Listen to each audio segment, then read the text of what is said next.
Bonjour à tous, c'est la reprise des vidéos coup de cœur et pour reprendre, je vais vous parler du livre Poubelle et la ville sans ciel d'Akihiro Nishino et avec Munashishi comme principale illustratrice. Il y a d'autres illustrateurs qui ont participé à cet album.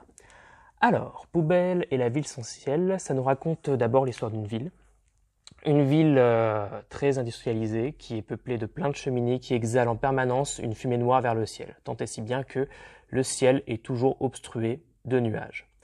Dans cette ville, un homme ordure va se mettre à prendre vie dans la décharge et va essayer de s'intégrer parmi les habitants. Il va être constamment repoussé à cause de son apparence et de son odeur, jusqu'à ce qu'il rencontre Lubichi, un petit ramoneur, un jeune ramoneur au grand cœur, avec lequel il vivra une belle histoire d'amitié. Dans cette ville se murmure qu'un homme aurait vu, pendant une rare éclaircie, quelque chose qui s'appellerait des étoiles par-delà le lourd nuage noir, mais personne n'y croit, à part Lubichi. L'histoire est super bien écrite. C'est très tendre, très émouvant comme récit, tout en sachant rester très simple. Et tout sera très bien traité, que ce soit la relation entre Poubelle et Lubichi, ou ces fameuses étoiles qui se trouveraient par-delà le nuage noir. Tout ça est traité de manière très poétique également. On a presque l'impression d'avoir affaire à un conte. Mais ce qui m'a vraiment fait chavirer le cœur dans ce récit, ce sont les illustrations, et plus particulièrement les illustrations de la ville. Je vais essayer de vous en montrer une. Les voilà. C'est très compliqué de tout voir.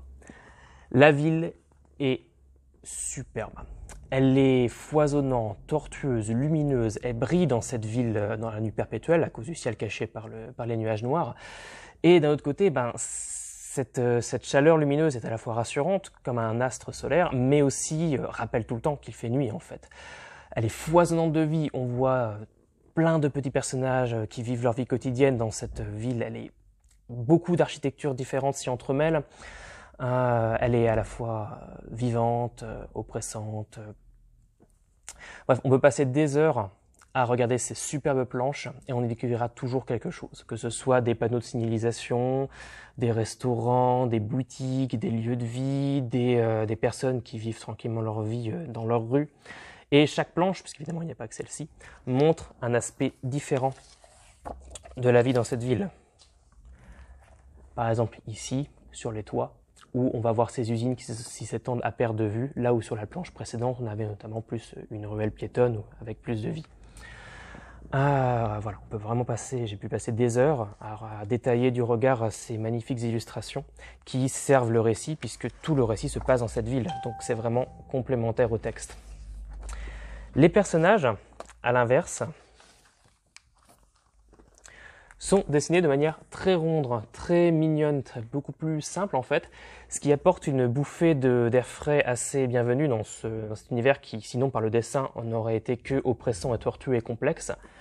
Mais d'un autre côté, ces personnages qui sont très attendrissants, très choux, et bien quand on les voit se perdre dans cette ville, comme la première illustration que je vous ai montrée, on ressent d'autant plus à quel point cette ville pèse sur eux et à quel point l'absence de ciel et l'absence d'étoiles, l'absence de lumière en fait, les oppresse en permanence.